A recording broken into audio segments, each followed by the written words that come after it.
Welcome back di RF Channel on YouTube. Pada hari Senin ini saya jadi tergerak untuk ikut membuat video karena ada pernyataan dari salah satu orang yang terkenal di dunia, namanya Robert Kiyosaki. Siapa dia? Coba cari tahu, yang jelas bukan penyanyi dangdut. Robert Kiyosaki yang populer membuat buku berjudul Rich Dad Poor Dad kembali memberikan peringatan buat kita mengenai bahaya inflasi, bahaya menabung, seperti itu. Nah, tema pada hari ini saya akan kembali membuat boldnya adalah kabar buruk.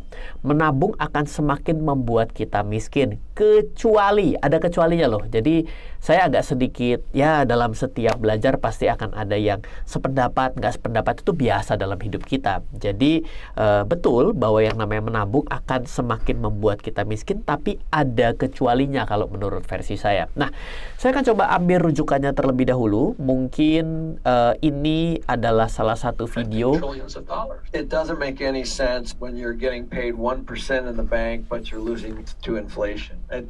The math does not make sense. It doesn't work. But for some reason, people are choosing not to pay attention to those kinds of things. Because they're losers. Because they listen to stupid people like my poor dad. You know what I mean? People who have no idea on money. When I said savers are losers 25 years ago, I got attacked. I said, your house is not an asset. I got attacked. And I said, the rich don't work for money. Then every communist said, all you guys don't think about is money. Well, Kenny and I don't use money. We use debt, right? You know, the reason savers are losers is because debt is a better way of buying. Oke. Lalu ini adalah salah satu artikelnya yang ada di tanggal 27 November. Kita diminta untuk meninggalkan kebiasaan menabung. Kalau nanti kita baca bahwa dia sudah berbicara mengenai 25 tahun berbicara bahwa menabung adalah suatu kegiatan yang buruk, dan selalu mengatakan, dulu Robert selalu mengatakan emas dan silver.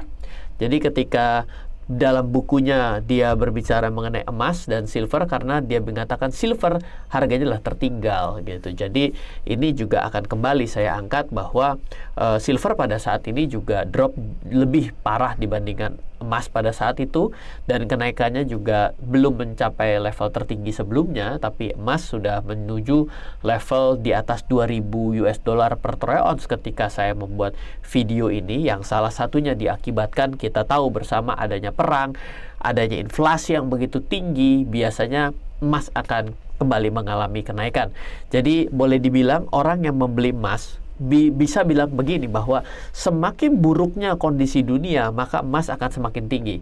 Tapi di balik itu, kenapa ada terjadi seperti itu adalah diakibatkan karena konsep uang kertas yang tidak lagi di backup dengan emas.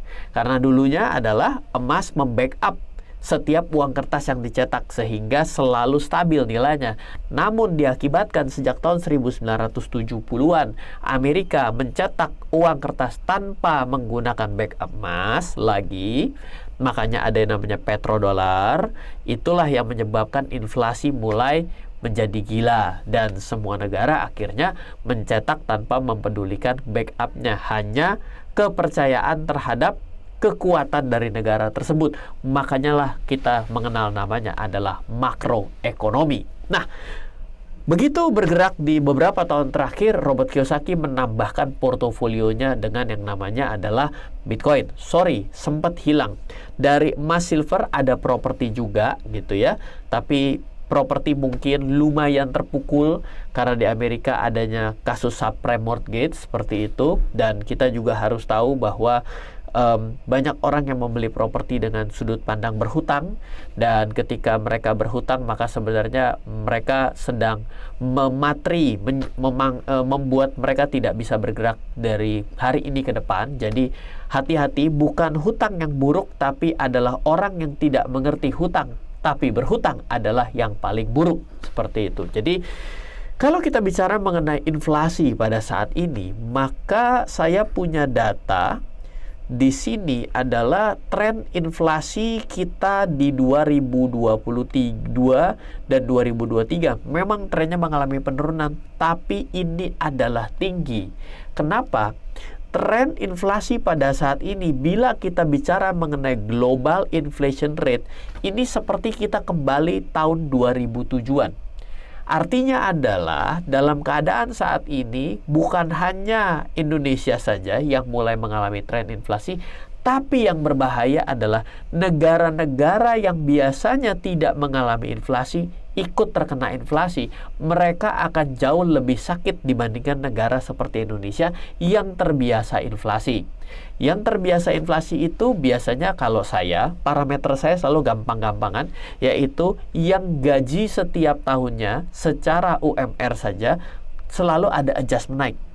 Itu sudah pasti akan kita bisa lihat bahwa negaranya akan mengalami inflasi. Karena apa? Karena salah satu komponen utama untuk memproduksi suatu barang pastinya ada yang namanya variable cost. Nah, variable cost itu juga salah satunya ada dari sumber daya manusia yang bekerja di sana. Nah, jadi kalau kita melihat dalam kondisi saat ini dan perlu waktu lama sampai dengan 2007-2028 kembali mengalami penurunan tapi tidak lebih rendah daripada kondisi sebelumnya, maka sebenarnya tren inflasi tinggi itu akan membuat uang yang kita taruh di bank memang tidak akan ada nilainya lagi. Oleh karena itu pilihannya sebenarnya cuma dua. Investment long term pada aset-aset tertentu atau lakukan trading untuk mempertahankan keuntungan atau persentase atau profit atau return on investment dari apa yang kita lakukan. Jadi kalau yang namanya investasi itu untuk long term, maka kalau long term ini biasanya pastikan pada tempat-tempat yang gampang meledak angkanya. Otomatislah kenapa Robert Kiyosaki mengatakan emas dan Bitcoin. Karena apa? Karena Bitcoin mengalami ledakan harganya dalam 10-15 tahun terakhir. Ada tren yang berulang mengenai ledakan harga kripto. Tapi itu chapter yang berbeda karena high risk juga. Nggak ngerti barang teknologi, gaptek, maka Anda justru bukan untung malah buntung. Lalu ketika kita berbicara mengenai mata uang, maka kalau ketika bicara mata uang, maka sepertinya mata uang ini seperti yang saya selalu bilang bahwa cukup aman sebenarnya karena dalam 1 tahun belakangan aja banyak negara yang bangkrut. Tapi kalau kita melihat kestabilan mata uang yang tetap ada negaranya, maka up and down itu akan selalu. Maka sebenarnya kenapa orang bisa trading mata uang? Karena ya salah satunya diakibatkan karena likuiditas yang mencukupi, dan boleh dibilang kita bisa menggunakan yang namanya adalah sudut pandang leverage. Jadi kita bisa memaksimalkan. Kalau Anda misalnya trading pada bursa berjangka ataupun melakukan trading forex, sebenarnya itu adalah salah satu tindakan atau upaya aktif untuk membuat Anda terhindar dari uang Anda diam saja di tabungan. Tapi semakin sering melakukan transaksi, maka akan semakin beresiko. Jadi kita harus bisa memecah dua poin ini. Nah, saya juga punya data di sini. Saya ada data bahwa ini adalah perbedaan antara orang menabung secara berkala, berinvestasi saham secara berkala, membeli emas secara berkala, membeli dolar secara berkala. Dilakukan dalam 1, 3, dan 5. Saya sering sekali menceritakan tabel ini untuk memberikan peringatan bahwa kalau kita melakukan yang namanya menabung dari waktu ke waktu, memang tidak bisa membuat kita kaya. Tidak bisa membuat kita kaya. Uang 1 juta dalam 12 bulan hanya berkembang menjadi 12.100.000. Artinya adalah orang yang memiliki 12 juta, dengan dia effort mengumpulkan 12 juta, di bulan ke-12 hanya menghasilkan uang 100.000. Data ini pun sudah di backdate dengan menggunakan data historis yang sebenarnya dari bunga lembaga penjamin simpanan yang ada di Indonesia. Jadi data ini adalah data yang digunakan secara masa lalu dan data benar. Dan kita bisa lihat pada masa-masa tertentu pun pernah ada yang namanya bunga 10% loh. Kita pada saat ini pun ketika kita membahas tidak ada yang namanya bunga 10%. Jadi kita tetap dengan keadaan seperti itu saja, kita ternyata tidak bisa menghasilkan keuntungan yang menarik. Makanya jangan heran buat orang yang menabung dengan uang yang seadanya, dengan 10, 20%, 50% dari pendapatan setiap bulannya, ditabung full, maka dia tidak akan jadi apa-apa dalam waktu yang lama. Ya karena apa? Ya karena seperti ini.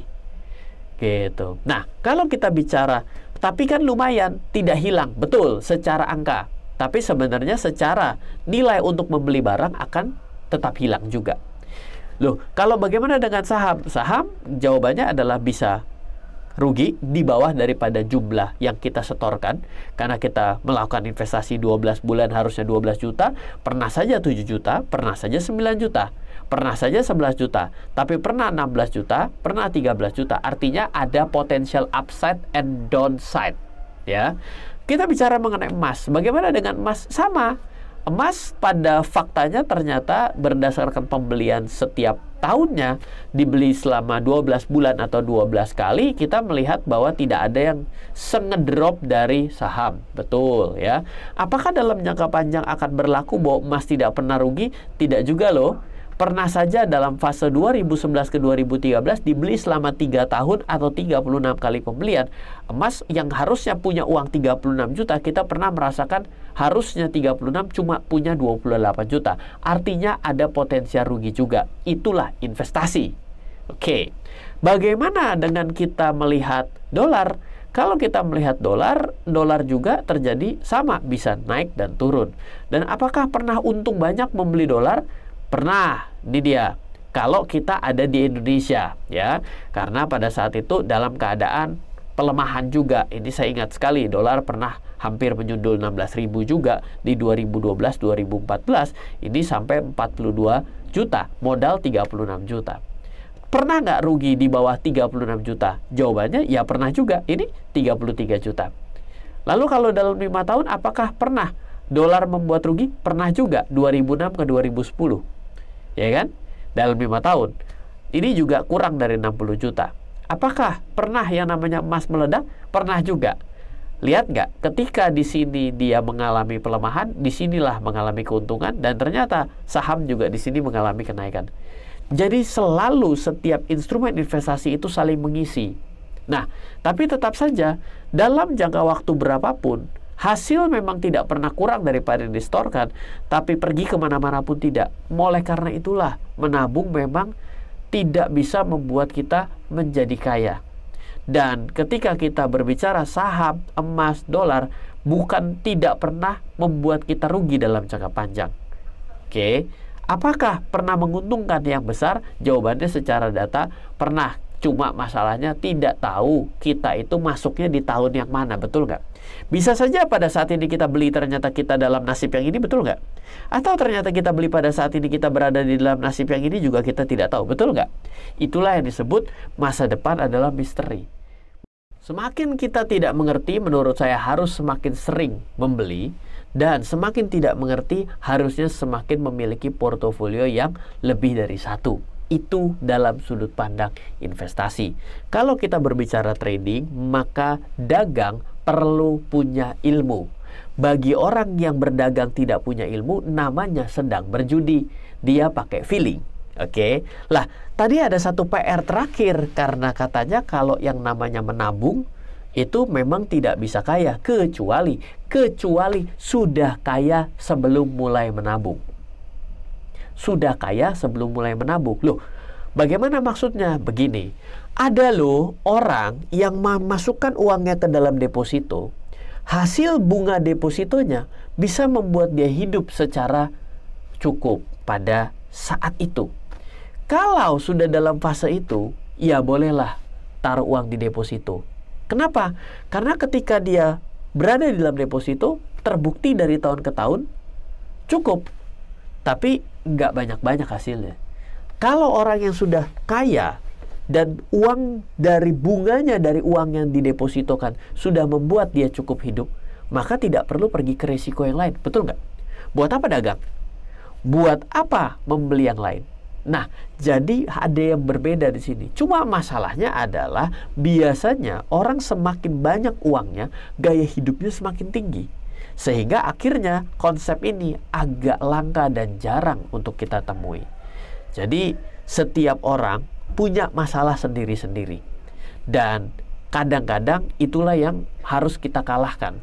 Misal, orang yang berpikir bahwa trading itu tidak bagus, sebenarnya dia tidak sadar bahwa trading itu semua orang melakukan dalam hidup. Tapi harus punya ilmunya. Orang berbicara menginvestasi, lawannya adalah kesabaran. Kenapa? Karena bisa saja ketika dia berinvestasi sedang turun. Inilah kesabaran. Oke. Nah, bagi orang yang memiliki uang yang lebih, lawannya adalah keinginan dia untuk nafsu membelanjakan uang dan dijadikan barang-barang konsumtif. Jadi, siapapun dalam hidup kita memang memiliki masalahnya sendiri-sendiri. Kira-kira seperti itu sharing kali ini ya. Agak sedikit filosofis ya, tapi ada data-data yang saya bagikan. Semoga bermanfaat. Oh ya, setiap hari Senin, semua video yang ada di RF Channel selama 1 tahun ini di-provide oleh Forex IMF. Forex IMF adalah salah satu pialang berjangka, terdaftar di OSI Bapepti di Indonesia, akreditasi A++, 19 tahun sebagai zero complaint broker.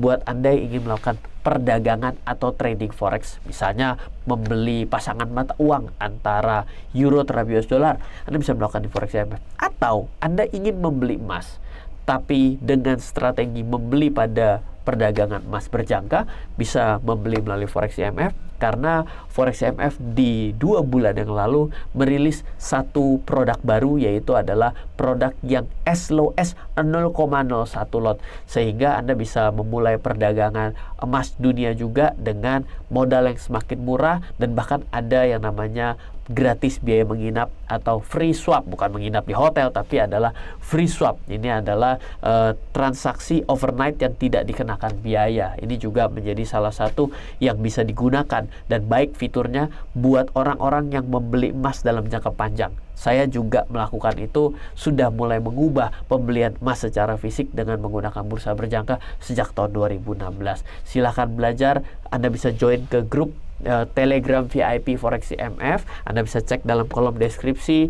Di sana banyak sekali informasi, banyak sekali sharing. Juga setiap hari ada rekomendasi trading yang bisa Anda pelajari. Ada indikator, ada berita, ada strategi yang di-sharing, membuat kita bisa belajar bersama-sama di tempat yang terdaftar dan diawasi Bapepti di Indonesia atau regulator di Indonesia. Semoga selalu bermanfaat. Nantikan video selanjutnya. Hari Selasa besok juga tetap ada live bersama saya dan juga Forex IMF. Anda mau tanya apapun, selama saya bisa jawab, saya coba untuk jelaskan dan saya coba untuk beritahukan bersama, sharingkan bersama buat kita semua. Semoga selalu bermanfaat. Dari saya Ryan Filbert, salam investasi untuk Indonesia.